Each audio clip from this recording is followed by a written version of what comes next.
Hey friends, welcome to முதல் மழைத்துளி channel. குட்டீஸ் எல்லாரும் கூட்டாஞ்சோறு செய்கிறதுக்காக பிளான் பண்ணியிருந்தாங்க. தயிர் சாதமும் உருளைக்கிழங்கும் ஒரு வழியாக பல போராட்டத்துக்கு பிறகு அடுப்பை பற்ற வச்சாச்சு. நானும் கொஞ்சம் நேரம் ஹெல்ப் பண்ணேன். ஏன்னா சில நேரம் எரியுது, சில நேரம் புகையாக வந்துட்டு இருந்துச்சு. கொஞ்ச நேரம் ஹெல்ப் பண்ணி அவங்களுக்கு பற்ற வச்சிட்டு இருந்தோம். அதுக்கப்புறம் ஹரியோட அண்ணி தான் ஒரு வழியாக சாதத்தை செஞ்சு கொடுத்தாங்க. சாதம் ரெடி ஆகிடுச்சு.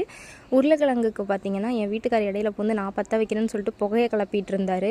ஒரு வழியாக அவரும் ஆனால் பற்ற வச்சு கொடுத்துட்டாரு. பற்ற வச்சு உருளைக்கிழங்கு ஃப்ரை பண்ண சொன்னால் அவர் சாப்பிட்ற மாதிரி நல்லா தனி மிளகாத்தூள்லாம் அள்ளி கொட்டி கிண்டி கடைசியில் அது சூப்பராக வந்துச்சு.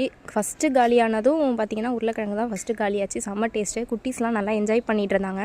என்ன தான் நம்ம சிட்டி லைஃப் இருந்தாலும் இந்த மாதிரி கிராமத்தில் குழந்தைங்களுக்கு இந்த எக்ஸ்பீரியன்ஸ் சொல்லி கொடுக்குறதும் சூப்பராக இருக்கும். நானும் சின்ன வயசில் இந்த மாதிரி நிறைய டைம் பண்ணியிருக்கேன்.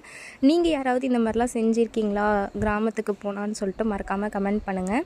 இந்த வீடியோ பிடிச்சிருந்தா லைக் பண்ணுங்கள், ஷேர் பண்ணுங்கள். சப்ஸ்கிரைப் பண்ணாதவங்க சப்ஸ்கிரைப் பண்ணுங்கள். பாய்.